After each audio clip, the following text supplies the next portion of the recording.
how about you go out and get pretty much the number one wonder kid in all of the sport? João Pedro might end up being the signing of the season. Arsenal. Where's the striker? Let's start today with some European summer updates as far as what's going on in the transfer window. And that is why it is today's top topic. This is the top topic. All right. We're halfway through the summer window. Winners and losers. You want to go? Who do you think is the winner so far? The transfer window isn't over yet, but as of right now, you have to say Liverpool is the transfer winner. Mm-hmm. They are absolutely putting in work. I have a list of their transfers right here because I didn't want to make any mistakes and let our check and let the comments go crazy. But they've absolutely put in work. Obviously, we already know, obviously, Florian Wirtz, incredible. Kirkesh, incredible. Frimpong, incredible. They've also brought in some additional bodies like Harvey Davies, Woodman, Pexi. I hope I pronounced that correctly. The basic point is, though, when you look at it, and we talked about this last week, Liverpool said, all right, we won the league easily, right? In pretty easy fashion, we won the league. But we didn't do that well in Champions League once we got to the knockout stages, right? They got bumped out. They were on top of the league phase. How do you make yourself better than you were last year? And that's, you got to make yourself better on a global stage versus just in the Premier League. In the Premier League, all you have to do is keep pace with everyone else because you're already better than everybody else. How do you, and they're going to retool to try to beat you. How do you get better in Champions League? How about you go out and get pretty much the number one wonder kid in all of the sport in Florian Wirtz, and you pay an ungodly amount. I mean, what is it, 120? 125 million? Which feels like too much. It's a lot of money for Wirtz a guy. I mean, even seeing that, like, Wirtz is good. Am I crazy for thinking that it's a little too much? Absolutely incredible. 125 million? It seems like a lot of money. But more importantly, I think for them is that they got so much younger. They brought in this looks who like they got rid of. First of all, they made $63 million, right? So that's half of Wirtz's payment. They got rid of Kwanzaa. They got rid of, obviously, Trent Alexander-Arnold was it says 10 million here, but I thought I remembered that being free. They got rid of Kelleher. They got rid of a couple of people. They probably didn't want to get rid of Kelleher. But he was never going to start. No, but the point is that they're doing business on both ends, right? They're selling players for a good amount of money, and they're bringing in players. Bringing in a player like, Florian Wirtz, that just goes to show you're trying to bring in someone that will help the team. It helps other people around you. And you know what helps this video is if you hit the like button, you're basically Florian Wirtz, which will lead to my losers. But who's your winner? My winner is Chelsea, the best club in the world, I guess, right now for the moment. Winners of the Club World Cup, and watching them play in person as well. You see João Pedro, I think might end up being the signing of the season as far as how effective he was, and he came from vacation and was like, hey, I'm already in form to be playing. So I think he's going to end up being probably one of the better transfers of the season. But they got Liam Delap as well. Nico Jackson getting that red card in the Club World Cup, I think effectively was like, all right, and you're done. We had the transfer papers done. Yeah. We just needed to cross some T's and dot some I's, and that red card. And you did it with 2 boots. And that red card did it. Jamie Gittins as well coming over from Dortmund. Jamie Gittins, a big signing. I don't have the list of who they got rid of, but obviously getting rid of Jadon Sancho, getting rid of the players that were either underperforming or came with the baggage that maybe they came from their other clubs with or whatever. Who, by the way, Jadon Sancho played well for them.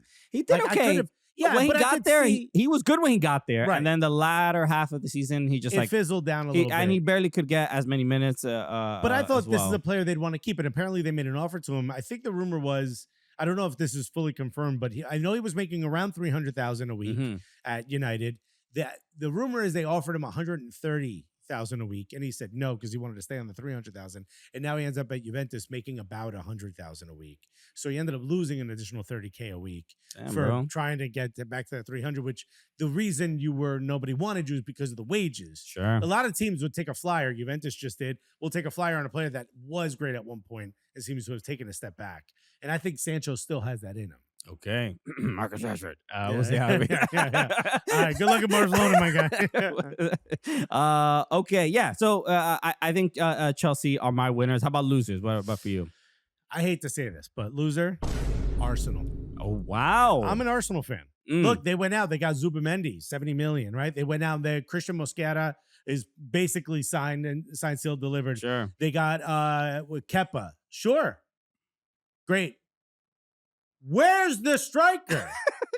And this is so annoying. Gyökeres is not done. Not done. Arteta yet. Said something about like there's still work to do on that. I mean, if you want to believe the people who post about transfers, I believe everything. Yeah, you believe everything on the internet. If it's a verified account on Twitter, why would it not be accurate? If you got $5.99 a month, then I trust you. You must be doing pretty good. But honestly, if you trust those accounts and what they're saying, specifically what they're saying is that this is over. Like the agent took less money, the player was foregoed a bunch of money. This is now about the add-ons. Apparently, Sporting Club wants the add-ons to be pretty guaranteed, like pretty simple add-ons, and Arsenal are trying to make them a little bit harder to achieve so that they're not just giving away this money. If we're fighting over 10 million in the grand scheme of things, and granted, I want to remind everyone, it ain't my money. I could care less. You know what I mean? 10 million, not my money or my money? Which one? Because I don't got that 10 million. But if it's not my money, then just pay it. The thing you've been searching for this whole time is a striker. If you're not going to be trying to sign players of other, like, the Sheskos and they want 100 million, all that. If this is the player that you've basically said, fills all the variables we need in a striker, will be the guy, then just go buy him. You've been missing a striker for 3 seasons at this point.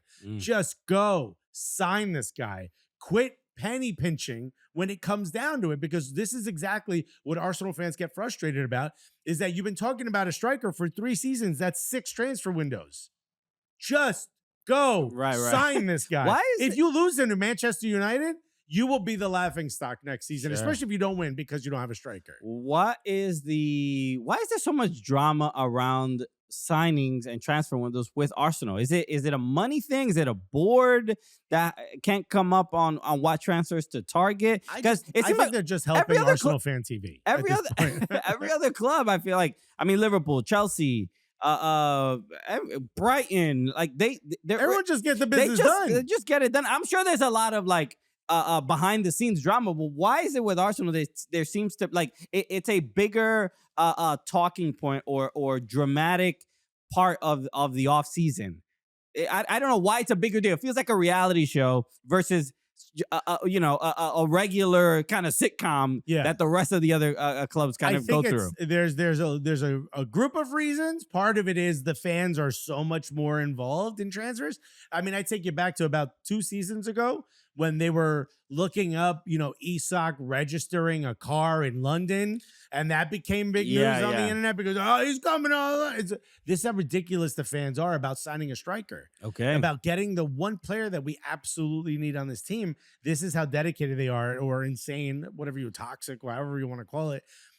For some reason, the fans are really into it, and the club since back in the Wenger days just takes forever because they want to get a good deal. And it's at some point, if the whole world knows you need this, you might not get a good deal. Bro, they just in the grocery store touching all the avocados. They're like my mom. They're dropping the cans because if the can's bent, you get a discount. So my mom's just like, oh yeah, Chico, bang. Oh, look at there's another one. You're going to be here all day. You got to just pick a goddamn orange. Yeah, and the cashier's like, yo, how'd you find all the dented cans? This is crazy. Another example is like how fans are treating the transfer of Noni Madueke, which is just like, he seems like a fine player. I don't know what the uproar is. You're taking a starter and you're putting him as part of your rotation. I think he's a wonderful signing. Sure. I think he dribbles past more players than Martinelli ever wishes he could. He's an all right player. I mean, I really don't have anything negative to say about him. I think he's a good signing. Okay. Madueke is a good signing. I didn't mention his name earlier because I didn't want the conversation to be about that. But Madueke is a great signing. Okay. Alexis said it first. He's the greatest ever signing for Arsenal Football Club. Word for word what I said. I love that I put my listening ears on. As opposed to what other ears do you have? My loser in this transfer window is going to be Manchester United, mainly because of the precarious position that they're in, not just being a poor team in the Premier League and crazy that's true. Right, they're a poor team. They're performance-wise and money-wise. and from an institutional perspective as well, it's almost like, why I want to go work there? Yeah, I don't feel great. Am I gonna get laid off? That's that's the concern. Instead of a preseason, maybe those players should have done an internship this summer. You know what I mean? A little something for the resume. Look, it looks good on the resume. We might need it for a real club later on. They might like it. But look, they signed Mateus Cunha and Brian Mbeumo, and Cunha is a great signing. Cunha is a great signing, and I love the pageantry of like they re-signed him at Wolves last season. Yeah, and the social media, he's here to stay. That's right, Wolves for life. My man kissing the badge.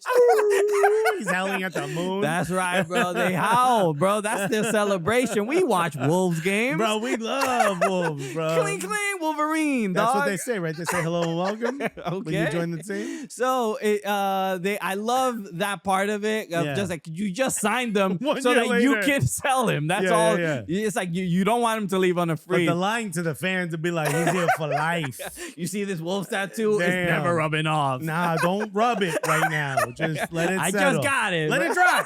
That's how tattoos work. I love how they do all of that. And then he's like, all right, peace. I know. But also everyone knew it's just so that you could transfer him for more. Exactly. It's so dumb. The pageantry involved. Oh, because the fans would have been mad at him if he just left and it's like, we don't get anything for you or whatever. But the announcement should be like, we signed him so we could get more money next year. You know what I mean? Be honest with me.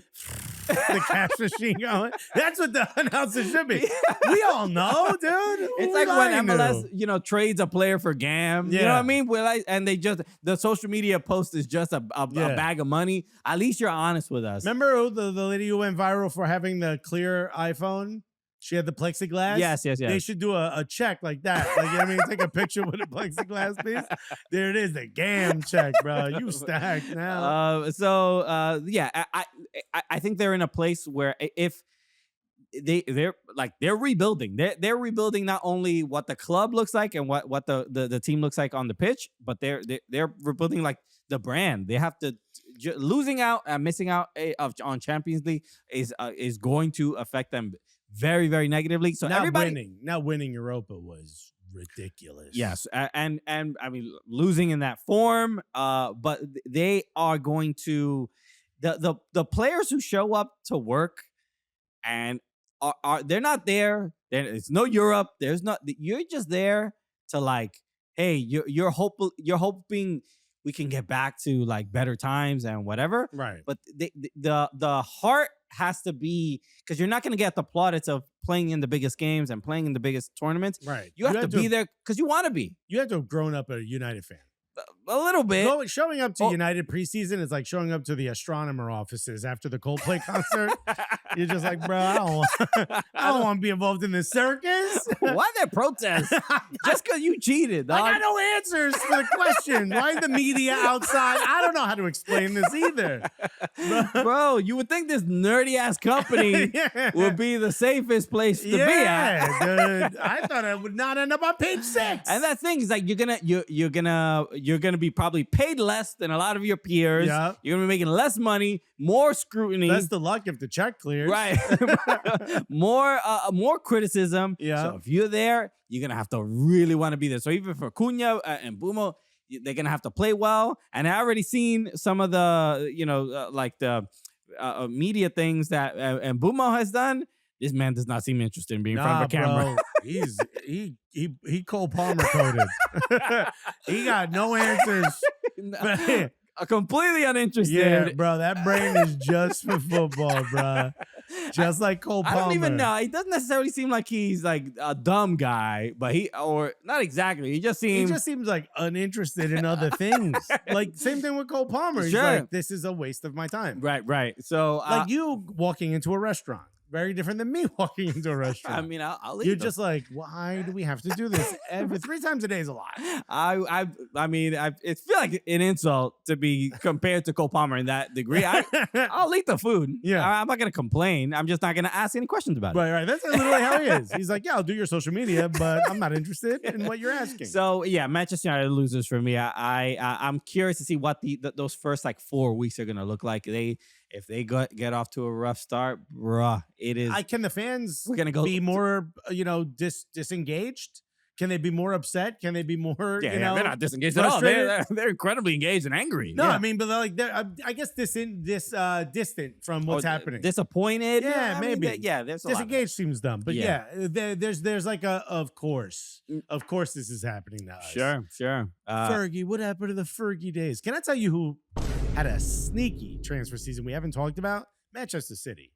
I think Ryan Cherokee. You mentioned Florian Wirtz will be the signing of the season. I think Cherokee might be the signing of the season. I did not say Florian Wirtz. I said João Pedro, but you did say João Pedro. Okay, you said João Pedro. Yeah. I think it's Ryan Cherokee.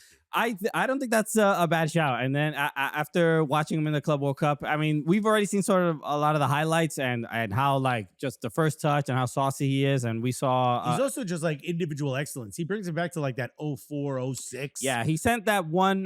Who scored the goal? Was it Phil Foden? He sent I think it was the outside the boot with the left. He's one of these players that you can't tell if they're left footed or right footed. Yeah. And I can't stress to people, this is rare to have players like this. Santi Cazorla was like really kind of the main one that we sort of know. It's a switch hitter in baseball, bro. Way more common than this. You don't know where to do. What do I do? Maybe I get instead of the sideline. It's like, oh, make him go left. No, He'd be like, all right, thank you. Make him right. Also, thank you. Cherokee is fantastic. So, but he's also like the anti-system player. For him to be playing with Pep is really impressive because that means Pep is like, all right, here's what we do. I need you to stay here. I need you to stay here. Yo, Ryan, don't listen to this.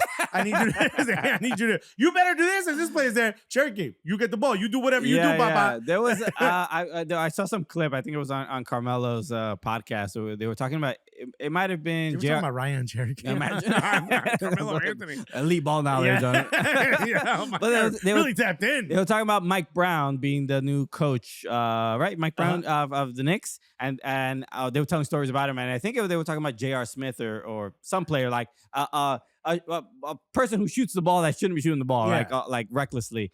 And he said that he was like, let's say it's J.R. Smith, I think it was, but J.R. Smith was like shooting and making all these shots, and he's like playing with LeBron and all this other stuff.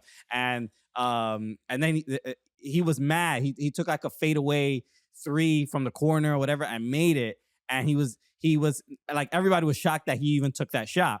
So he went up to him when during the next break, and he was yelling at him, but he was yelling at him like, yo, I'm yelling at you, but keep shooting. You know what I mean? But just make it look like I'm mad at you for taking that shot. But I actually want you to keep doing that. And that's it seems like Pep is going to be doing a lot of that. Let's go. I'm excited about this. All right. Before we go, let's take a look at this. Because obviously Bad Bunny is doing the residency in Puerto Rico. That's bringing mad money and mad people to Puerto Rico. That's right. I'm going to be going pretty soon. I can't wait. I'm jealous. I feel like I went in the wrong day, though, because if you don't know, the middle of the stage that Bad Bunny has is a house. And out of this house pops up mass celebrities, but it's people we would know, like J. Cole pops out, or, Wisin y Yandel popping out. They may I mean, our audience knows Wisin y Yandel. Yeah, but whatever. It's mostly reggaetoneros, but there were two celebrities that popped out of this house out of nowhere. Let's take a look at this clip. You can see Bad Bunny dancing around. So basically, you're surrounding this house. It's like you're hanging out at Bad Bunny's grandma's house. And if you look in the background, there's Kylian Mbappe and Achraf Hakimi. That's right. Just hanging out. The losers of the Club World Cup. Okay. Seriously. Well, one of them lost. One of them lost Champions League. Yeah, and the other one, yeah. But Mbappe, by the way, not much aura when it comes to concerts. This seems so as soon as I saw, also this is also a cool concept, right? Because normally when celebrities go to concerts, they're in like a VIP suite or whatever, and they experience it in their own way. But the VIP of VIP suites is the stage, but it's part of the set. You are one of the you're part of the show. You are now part of the show. Also, I want to talk about the guy with the beard and the red hat, Eladio Carrion, who had a song 4 years ago he put out called Mbappe. Oh. So how cool is this? He made a song. He called himself Young, Rich, whatever, como Mbappe. Yeah. So this is a reggaetonero, a Puerto Rican dude from Kansas City, might I add. You don't hear about them very often. A reggaetonero, but he's more of a trap artist than a reggaeton artist. Yeah. Talking about, he has like a couple of songs with athletes' names, which is a great way to get yourself to the top The of SEO Spotify. does numbers with that. Yeah. But he's now partying with Mbappe and Bad Bunny after putting out a song a bunch of years ago before he really popped called Mbappe. This is a good sign, a good trajectory for his career. That also said, maybe we should put out a song. So I don't know, we should put out a song called Florian Wirtz. That's the move. But this is we're not used to seeing Mbappe in this setting. Hakimi, obviously, Morocco. Neither one of them look extremely comfortable because you know the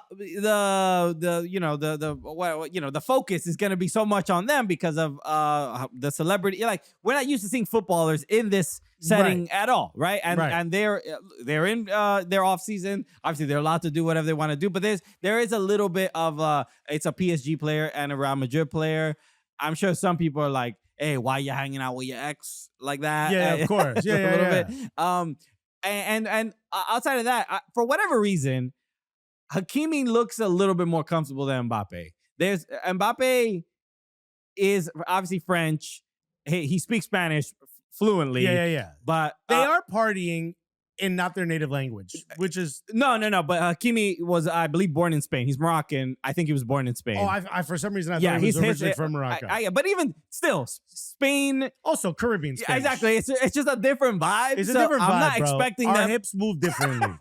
I'm not expecting them to like get in here and know their way around the block or whatever. But I see, because a lot of people were calling this like cringe. And it's a little cringy, but not. It's not very cringe. There's an element of cringe. There's an element of cringe. There's a slight whiff. There's a tad. It's almost as if, when you sprinkle salt on top of something. But it's a little bit of cringe there. It's one of those. It's the level of cringe where if you were eating and you'd be like, "Is that cringe in this?" Yeah. So, I'm sorry, I might be a little allergic. How much is there? I have a cringe sensitivity. Okay, I'm cringe intolerant, and I'm just afraid I'm gonna be shitting my brains later.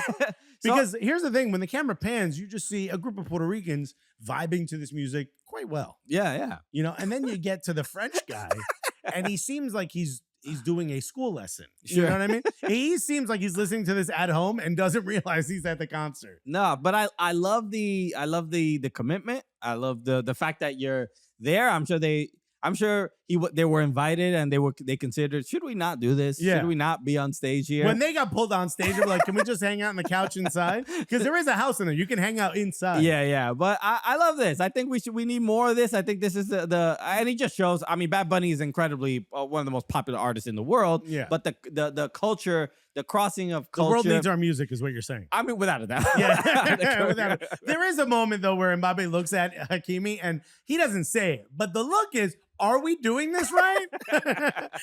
I mean, yeah, they got a little bit of work to do, but they're doing their thing. They're moving their arms. And soccer, it's not you don't use your hands in this sport, so that's the problem. The hand-eye coordination ain't there. All right.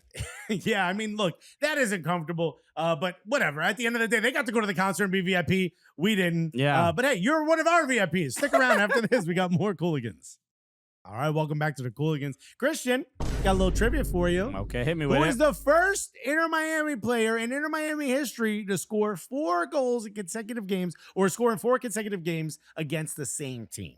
I'm going to assume it's Lionel Messi. All right, this guy, you can't get one past him. Can you guess the team that he scored against? I guess the last team he just played against was the New York Red Bulls. That's right, and that's why we are going around the league, baby.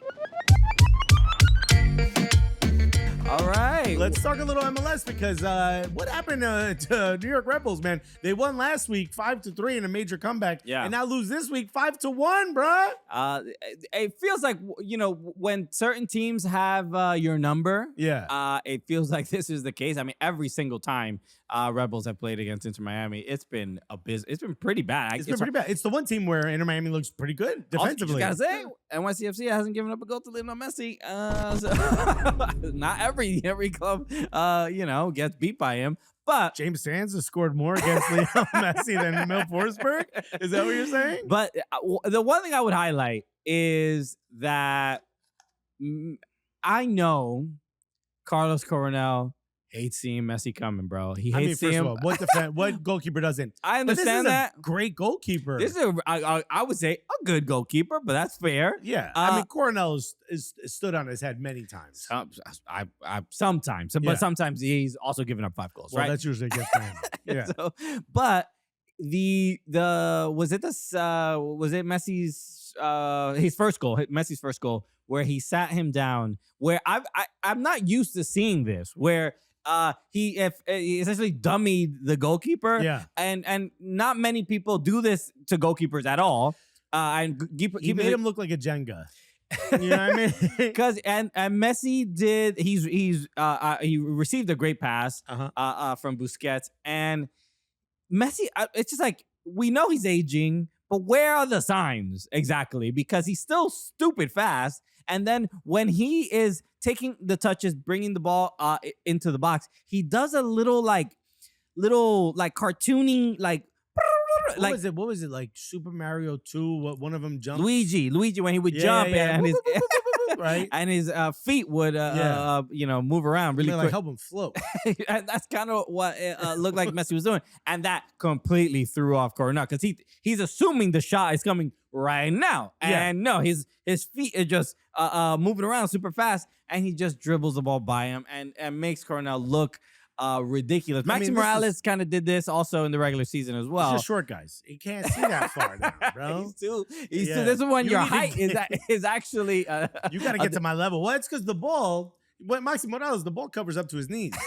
You know, he's like kicking a beach ball out there. He's like a young man out in the backyard. But I think the issue is that you mentioned it's something he hasn't seen before. Messi does things most MLS players, especially defenders and goalkeepers, haven't really seen in the league before. Right. And that's just, again, one of the greatest players. I love sometimes people on the internet kind of laugh and go, "Oh, it's against MLS."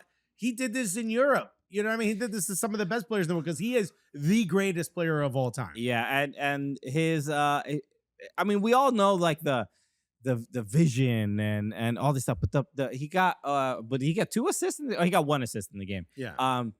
But the pass to Jordi Alba for the first goal, Inter Miami goal, it also did feel like not even the referee expected the pass, because the referee essentially dummied. He wanted to be in the highlight. He dummied the ball. Yeah. And I think it threw off the defenders as well. Who was the right back that was covering Jordi Alba? I remember. I forgot his name. It was a young kid. And they basically. It's not Hack, right? No. Apologies. I'm gonna get his name in a second. Edwards. No, Raheem Edwards was the left back. What's his name? Ely. No. Oh, no. No. Wingback. Oh, Sofo. Mohamed Sofo, 20 years old. He was essentially the one kind of having to mark Jordi Alba, and Jordi Alba cooking him. Yeah. Like it's just running past him, and he was watching Messi play. He was like, "Oh, yo, Messi has the ball. What's he gonna do?" Dude, it's like, "Oh." Yo, I got good seats for this game, bro. So you feel bad, but it's like, it is a lesson. Dax McCarty on MLS Rapper was basically saying that he was putting that on Sandro Schwartz. He was like, you put that kid in the wrong game position. He was not ready to play in that game against competition like that. And Jordi Alba, who as far as players that like look older, he is one of them, right? He's not the fastest or whatever, but he is. You see the intelligence is crazy. Yeah, the IQ, but not even just the IQ, but the chemistry with Messi. As soon as Messi has the ball, Jordi Alba's like, all right, now is when I work. Well, Jordi Alba's like, oh, I could cook this kid. All right, this is a game for me to have fun. Yeah. So that first pass was fantastic, and he sent another one to Alba that he had crossed in that led to another goal from Segovia, I believe. Segovia had himself a big game too. But it's interesting to see Inter Miami, versus Cincinnati and against teams at the top of the table versus teams lower in the table like Red Bull. They just and it's specific with Red Bull and at not Red Bull Arena anymore, Sports Illustrated Sports Stadium. Illustrated Stadium. It's basically Sports Illustrated Stadium, I believe. Is Yeah, it Stadium? I think so. But it's basically a home game for Inter Miami, Yeah. bro. It is. They pack that stadium real well when Inter Miami is there. A whole lot of pink shirts, but that's everywhere he goes. Exactly, but not everywhere. Not everywhere. But like New York City. It's just wild that how comfortable Inter Miami look when they're playing at that stadium. Yeah. It's just, I think that's something that should be addressed in some way. I don't know what it is. I don't know if people are, buying, if it's a new person calling in to buy tickets or buy, it's like, oh no, bro. Is there like a cheap flight from Buenos Aires to Newark Airport? What is going on, bro? But yeah, so a couple other things. We were talking about this. We saw this. Cavan Sullivan was He's training with Manchester City. Manchester City. So I'm pretty sure he can't go until 2027, but doesn't mean you can't train with him for a little bit. Exactly. Yeah, and he's been there before. We've seen photos and stuff like that. But this is fun because now he started a game in MLS. He's a young player, but it seems like they're taking it slow. They're not going the Freddie Adu route. You know what I mean? Yeah, he plays for the first team. He's back at MLS Next Pro here and there and stuff like that. And when I watch the highlights for MLS Next Pro and MLS posts them a lot. He looks like Cristiano Ronaldo. He's incredible. He's just confident. The swag is like through the roof. Right. And then he plays in MLS, and it's like, all right, you get humbled. But that's how it is with younger players. So, but there's a big step up from MLS Next Pro to MLS. Mm-hmm. There's a major step up from there to Premier League. So getting a chance to start to at least see where you're at, start taking the temperature. Like what do you need to work on in the next 2 years? That's going to be huge for this kid. Yeah, I wonder what what kind of player he will be. I mean, he's not even exactly like his brother, because he's not he will seem to be like an attacking midfield, maybe like a Pulisic type player. Someone that can play across the forward line on the wings and then maybe midfielder and attacking. Because the confidence is, I mean, we met him. I mean, he's more confident than we are in ourselves. So that's there. So I think obviously training with Man City will help boost that confidence, and he'll know exactly where he sort of stands and like you said, like what he needs to work on. But I'm not sure. I'm not exactly sure what, because watching him in MLS, he still feels like he reminds me a little bit of Paxton Aronson in that, and same also with the Union. Like the physicality of the game is just like a little bit higher. That right? He gets kind of pushed around a little bit by men who are not here. They're not playing games. Right. It's serious for them. There is a physical growing, pain that you have to go through in order to be able to compete at that level. Right. So I know they've identified the talent. Obviously, the Union signed him, and Man City. He's going to Man City right afterwards. He's most likely not going to play at Man City those first couple years. Going on loan. He's going on loan. But that's all right. Yeah, that's nothing bad about that at all. If you get to Man City as a starter by 21, 22, I'm impressed. Right, very much. Which gives you an idea of how much time this kid has. Sure. So, yeah, after meeting him, especially, I'm like, I want it to go well. I want his career to go well. Right now, if he could kind of be like a more central Pulisic, which is kind of what I sort of see now. It's great for the national team. I think that would be great for the national team. Yeah. So, we high hopes. If obviously. he's the heir apparent to Christian Pulisic, I'd be very happy. Exactly. All right. We got to talk about El Tráfico, another big game. LAFC against LA Galaxy should be a walk in the park. Yeah, man, this is no problem. It's the Los Angeles Galaxy, but for some reason, this is. I mean, they show up for Tráfico, bro. We're talking about Inter Miami and Red Bulls. I mean, it's just it's just like we know what the weaknesses of LA Galaxy are. But LFC doesn't. No, they don't know where. LFC is like, what if we not focus on that at all in training? One of the big moments of the game was actually at the end. After the scuffle, not the scuffle. Okay. At one moment, this guy gets taken out of the game. Boanga. He is subbed out. It's 3-1. So Toronto's like, all right, we good. We did our work. Let's just defend, and we're good to go. And when Yoshida scores the game tying goal in the 97th minute, the camera panned to Boanga, and he is furious on the bench. He's just like so upset. He's not injured. He is out of the game. I forgot who mentioned this on. I think it was Dax or Sasha question mentioning this, like that. Basically, your best players should, if they're fit, they should play in the game. Like use the example of Messi, who is not the fittest of players, and have been dealing with nagging injuries and groin issues the last couple years. But he's played like 90 minutes the last 14 games in a row. Unless he can't play the game. Exactly. I mean, it's Messi. I'm not comparing Buanga to Messi, but as far as he is the best, he's younger. He's the best player on the team, and he's younger, fitter, faster than any of his teammates, pretty much. And they take him out. And I understand. And he didn't pull up at some point in the game. No. They didn't reference anything. Yeah, I think this was a moment of Cherundolo thinking of the next game. Overcoaching, yeah. Thinking of the next game before finishing this one. And he doesn't expect there's going to be a red card and all this other stuff. But these games, because it's a Tráfico, because it's a derby, like that passion should be there, and your best player should be on the pitch. Even if they're not 100%, like if they can finish the game, let them. Because I think that was a telling point. I mean, obviously, and Cherundolo's done at the end of the year, so it's not there's not much of a debate there or really we already worth know looking he's going into. Back to Europe, yeah. But it was kind of the wrong decision, and I think the player expressing that frustration highlighted that. But yeah, Buanga in this game looked unstoppable. As he often does, especially against defending that's a little sketchy. Yeah, and it's like it was cool. Yoshida, scoring the game tying goal late in the game that he probably doesn't even have the opportunity if Segura is in the game because the center back is there.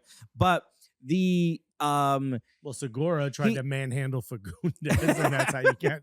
But he has to remove Yoshida in the post game interview was saying like we gave up, like we were like not accountable, bad mistakes, and it's the same issue where LA Galaxy desperately need every 3 points that they can get, and they weren't necessarily going to get it here. But I like the accountability, but he also looks like one of the players that is like he's a little like slower. Maybe he needs to be paired with a faster center back or something. Because it's just like this year, and I don't. They won MLS Cup last season, but this season and things turn quickly. Well, so you remove Ricky Puig from the equation. Even still, I'm just saying, but even from a defensive standpoint, there's just a lot of disorganization. Well, I mean, the ball just ends up on your end of the pitch more often. Yeah. So those things are highlighted. But I will say, with this point, they're no longer in last place for the wooden spoon. Okay, so with some positives. Montreal now in last place at 15. Montreal, I think they're gonna contract that team. We're gonna start calling them Montreal too, because this is not. I mean, it's looking like somebody just left the center back. I forgot his name. They signed somebody as well. They did, but he went to West Brom, I believe. Yeah. Apologize, I'm forgetting his name. But it's getting a little bit of the feeling of like the graveyard of MLS. Oh yeah, it's like that's what we said. That's your punishment. Damn, Montreal. By the way, what a wonderful city. It's a fan base is awesome. Yeah. We've been there. Yeah. It's super cool, but it's not great right now. So that puts them at 13 points away from the last playoff position. Mm-hmm. Can they do it? It doesn't sound. It's not impossible. It doesn't feel impossible? The answer should be no, right? It feels like a no, but I have no proof that it's a no. But it feels like it's a no. It's just frustrating because like when they show this kind of heart, and even in a game that they're losing, do this against Sporting Kansas City, bro. In a game that they're losing, LA Galaxy clearly have like the mental fortitude to power through, and they got to eke out wins. You're not going to win beautifully, right exactly. Now. But the defending is just not good enough, right? And obviously not having Ricky Puig is training again. I did see that, so that's exciting to see. Who knows when he'd even be available, or if match fit is going to be a while, right? Or even if they just like, hey, this season's not going well. Let's just Why risk it or why whatever. So may I remind everyone, highest paid coach in the league. Kind of crazy, huh? But yeah. So another shout out just to Portland. Portland had their was it 50 years or something, like celebrating. That's right. The They team. were in the A-League and stuff before. Right, that. but they had the biggest ever tifo in Major League Soccer. That was celebrating all their like historic players. So like Diego Valera was on it. Right. Diego Chara was also on it. A bunch of former Everyone players. named Diego got on it. All the Diegos. But it was just a cool thing to see. Also, the Sounders had their fans did like they had like the two pole signs, and they all said "Chinga la migra." So everybody, so I'm sure somebody in the league wasn't happy with it. For those of you who don't know what that means, it's just a Bad Bunny song. Don't worry about it. Mbappe was bopping to it. But no, it's great to see the supporters taking a stance on this stuff in this country. So, all right, let's take another quick break. We got to talk about the women's Euros that have been incredible. So we're gonna get to that right after this. Women's Euros, let's get to it. Because the last couple of weeks we've been inundated with a lot of other leagues, a lot of stuff going on. But the women's Euros have been fantastic. Dare I say lit? Lit is a great word. Okay, so Switzerland are hosting. They've been lovely. It's been awesome to see the supporters and all the fans and stuff like that. We got to talk about these quarterfinals because there were two specific games that were unreal. Well, let's start with France and Germany. Because if I would have told you that France are up a player and somehow for 80 minutes for the majority of the game, and somehow don't win, you'd be like, you're lying to me. This is France we're talking about. It's remarkable. I mean, it's I wouldn't go up to embarrassment, but this feels like a turning point though for the women's program, right? Like. If this were Italy on the men's side or something else, people would resign. You know what I mean? Sure. This feels like something where like, yo, they got one body got to roll, one head got to roll. Sure. Because of this. It feels it's on the cusp of being embarrassing. If it was a different team, maybe I would feel a different way. But Germany are that good, where even Germany if they're down, are that good, but. To be down a player France. For an 80 minutes is crazy. And it's not to say France had goals. They did score goals to win the game. But the sideline judge is a hater, dude. Okay, raising that flag all day. My arm is hurting from calling offside all day. Take a break for a minute, bro. But the camera and then the semi-automated offside. What's it? Cascario, right? Cascarino. Cascarino. I mean her. Was it her toe Oh. was ahead of the ball, and it feels like one of those things where we say like, oh, this isn't what offside is about. Although this one's different because visually I'm like, oh, she's offside. But when you see it, you're like, yeah, she's not even crazy. It's not even by that much, bro. If her foot was half a size smaller, that goal would exactly. Counted. That's what we need. Smaller feet. Give me some. We need to bind feet like they used to do back in the day. That's the only way we're gonna get around this. Because they're not gonna change the offside rule. Yo, find me someone with hooves. That's how we gonna win, dog. We gotta mangle our feet. Yo, I need pig's feet out there. It's not just high heels anymore, ladies. We gotta ruin our feet. We're buying. You want to be a good footballer? Yeah. Give me old cankle. Give me cankle, no toes. That's the only way we gonna win, dog. That's good. An interesting approach, but we gotta think bigger than the machines. You feel me? Cascarino would have said, "I wish I could have lost a toe. Yeah, why wasn't I diabetic, dog? If you would have had diabetes." Diabetes. Anyway, diabetes is a town in Spain. Yeah. If we would have had diabetes, they wouldn't have beat us. Is all I'm saying. Make the shirt. Make the shirt. So, no, but a wild game in the fact that I just got diabetes. Diabetes. Okay, look at that. We'll get there. But the fact that France couldn't finish this game out and credit to Germany. I mean, the defending and not even just defending, but maintaining possession, still creating chances for yourself. Like they really also dead balls. That's how they're going to try to get back in the game. Yeah. And France kept giving it to them. Exactly. And then look, they had the opportunity. The penalty that they were awarded. Karchawi fouls. I forgot what player. But fouls the German player. And no, I thought that was Bacha. Oh, maybe. Yeah, I don't remember. Bacha was the player. Okay. Yeah. Because she celebrated very hard after the save was She took her own goalkeeper out, bro. She violently attacked as a thank you. NFL quarterback, NFL tackle. And so it felt like, oh, that was going to be it for Germany. Yeah. But I think that penalty was kind of a foreshadowing of what we were going to see in penalties, because the game ended up going to penalties. And this was one of the worst ever like sets of penalties I think we've ever seen. I was like, at one point, I was like, are they wearing blindfolds? Well, no, and not bad out of the like skill level was bad. No, it was just a lot of misses and saves. I think it was bad in the sense that I think both teams were not confident, and you saw that with the soft penalties that they were taking. They were guiding. They were trying to guide the penalties in. Two of them at least were passes, not even shots. Yeah, and you could see the German players. You could see the training in the penalties. It was bang. They banged like 3 or 4 in the top right corner. Nobody saving it. German trainers like, hit it as hard as you possibly can. They can't stop that, baby. Right.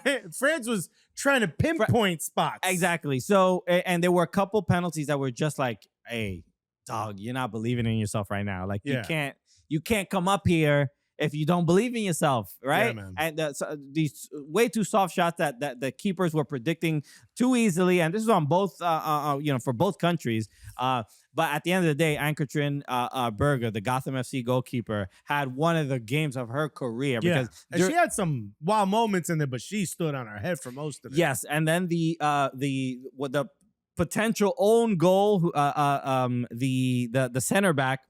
It might have been I forgot who it was. I don't even know if it was the center back, Knock or Cat. I don't remember which one. One of the defenders, but they are trying to clear the ball.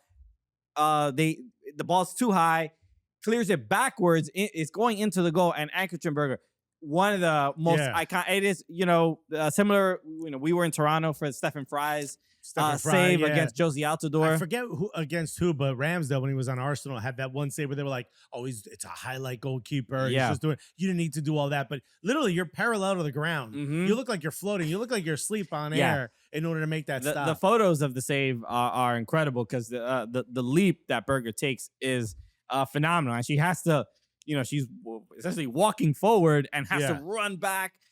Just an awesome moment. She crashed on the ground pretty hard. It looked like she might have hurt her shoulder. She had to stay on the ground for a little bit as well.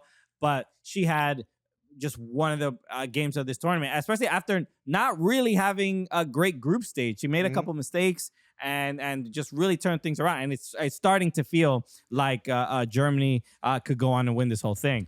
And then it's hard to suggest that they won't. If you're down a player and you're still pretty good for 80 minutes and you end up winning, I could see you having at least momentum. It's going to be hard. Obviously, they play Spain next. But let's talk about England, Sweden. Dude, this was another one that I was shocked even went to penalties. Sure. England, I think for most part, they're the name that I feel like a lot of pundits and whatnot have listed as their favorite. Well, they were champions. Yeah, champions. But this seems like the team. I'm not finding them putting it together for a full 90. No, they the first half of this game is ridiculous, and we have to talk about the abuse that's being. Yeah, Jess Carter, obviously, Gotham FC defender. Gotham FC put out a statement. The Lionesses put out a statement. She's removed herself from social media in light of all of the racial attacks. Yeah, which is ridiculous. Do not do that. Yeah, if you listen to this podcast and you do that, immediately stop.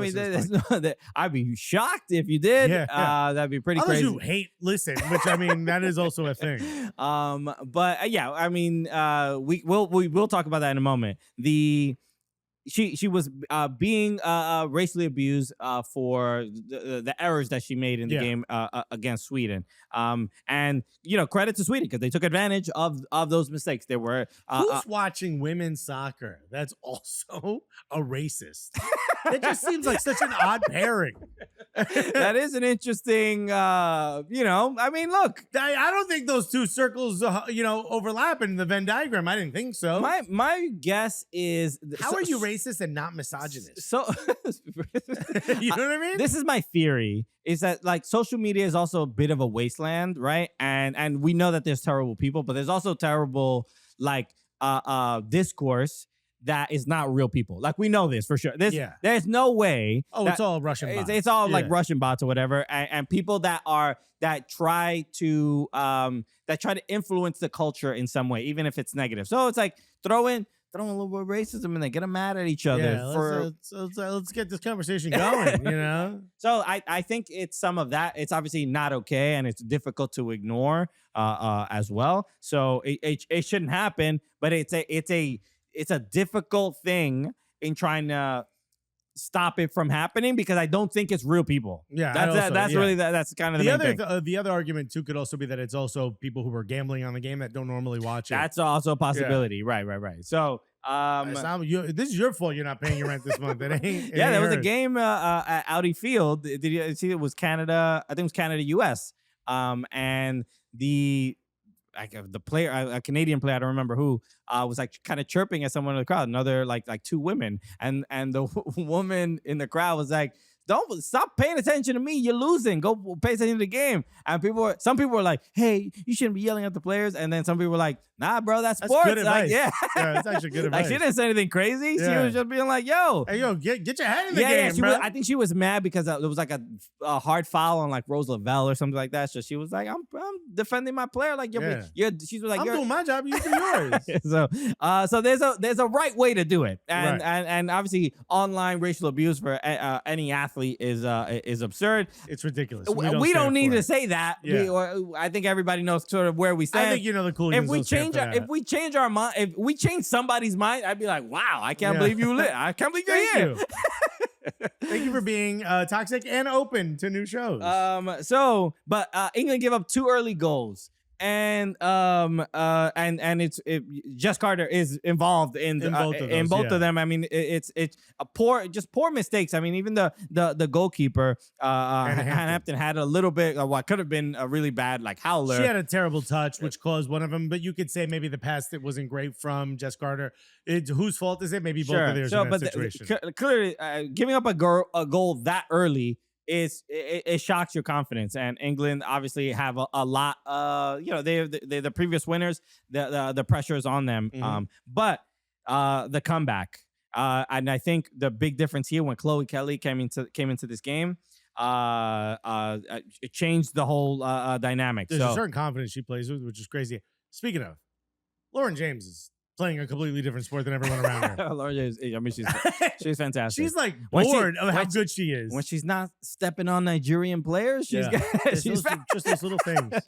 She's doing if great. We can work on that part of your game. But there's one play where she turns the defender right on the first touch, nutmegs the next person, has the laziest run in like a positive way because it was fast enough. It was the perfect run, but it seemed like she was like, but she got the ball back. But she was like, I gotta cook another defender. Like she's like, I do this all day. Like she's over it. She got the ball back and she sent in a fantastic cross, which just went wide. Just went wide. Yeah. And again, so Hemp gets subbed off in the 78th minute, and Chloe Kelly comes in. And it's like, I'm gonna take over. And that's she gets both assists, I believe, on the goals, if I'm not mistaken.